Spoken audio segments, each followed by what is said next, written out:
दोस्तों मारी गुज्जूनी मौज चैनल में आपનું સ્વાગત છે। આજના વિડીયોમાં આપણે વાત કરવા જઈ રહ્યા છીએ કે જુઓ તો ખરા કે આ છોટું બેબી આજે ટગર ટગર જોઈ રહ્યું છે।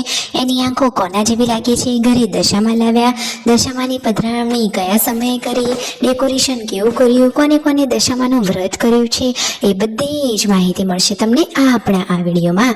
મારી ચેનલ ઉપર નવા હોય તો ચેનલને ફટાફટ લાઈક શેર એન્ડ સબસ્ક્રાઇબ કરી દો।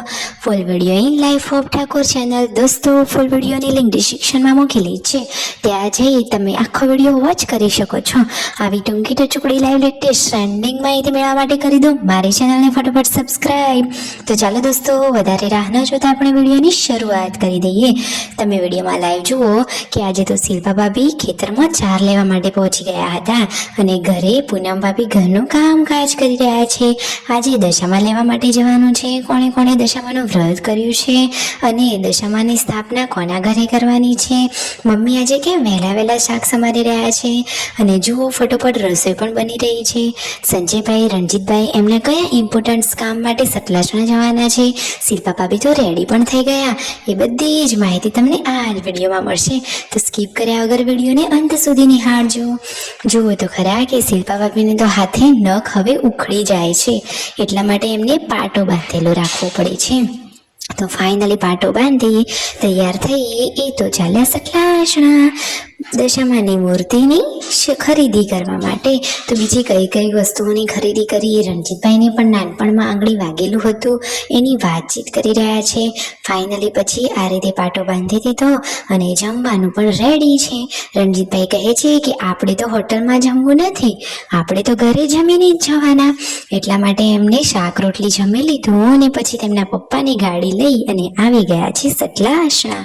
ફાઇનલી હવે રણજીતભાઈ થાર ગાડીમાં આવ્યા। રણજીતભાઈની સવારી તો થાર ગાડીમાં જ મને તો સારી લાગે છે। જુઓ સંજયભાઈની સવારથી સતલાસણા કામમાં ગયેલા હતા એટલા માટે હોટલમાં જમ્યા અને દશામાની મૂર્તિની શોપિંગ કરી લીધી છે।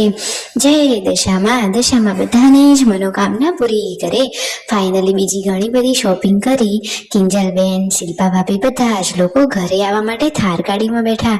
ઘરે આ શું આવ્યું, આવો સાપ એકદમ અજબ ગજબનો, એકદમ જુદી જ સ્ટાઇલનો સાપ આવ્યો હતો। પછી સંજયભાઈ એને મૂકીને આવ્યા વાળમાં અને ઘરના બધા જ લોકો અહીંયા બેઠા છે અને ખબર નહીં કયા ટોપિક ઉપર વાતચીત કરી રહ્યા છે। છોટું બેબી બિચારું એકલું રમી રહ્યું છે અને પૂનમ ભાભીએ આ શું ઘટના જણાવી, ઘંટીનું તો આખું ઢાંકણ જ તૂટી ગયું। જુઓ તો ખરા કે આ ઘટના ક્યારે કેવી રીતે બની ગઈ કોઈની ખબર જ નથી। કેવી રીતે ઢાંકણ તૂટી ગયું, શું આવું ઘંટીનું ઢાંકણ તૂટે ખરું, ખબર નહીં કઈ રીતે આવી ઘટના બની ગઈ। હવે એનું સોલ્યુશન શું આવશે? અને ફાઇનલી જુઓ આજે સંજયભાઈ પણ શીખવી રહ્યા છે કે ડુંગળી કટિંગ કેવી રીતે કરવાની કે જેથી ચપ્પાની જરૂર જ ના પડે। તો ફાઇનલી અહીંયા શિલ્પા ભાભી અને પૂનમ ભાભી રસોઈના કામમાં લાગી ગયા છે। આજે બની રહ્યું છે મસ્ત મજાનું કારેલાનું ડુંગળીનું મિક્સ શાક અને ગરમા ગરમ રોટલી। ચોમાસાની સિઝનમાં વરસાદ પડતો હોય અને કારેલાનું શાક ને ઊની રોટલી ખાવાની તો બાકી મજા જ પડી જાય। અને જુઓ પૂનમ ભાભી કહે છે કે સંજયભાઈની રાતે જુઓ ઊંઘતા ખબર નહીં સપનું જોતા હતા કે શું, કે એ તો બકતા હતા। શું કોઈને આવી ટેવ છે ખરા? અને આ ક્યુટ કાનુડાની રમકડાવાળી મૂર્તિને રમી રહ્યા છે વિયુ। રાત્રે હવે દશામાની સ્થાપના માટેનું ડેકોરેશન થઈ રહ્યું છે।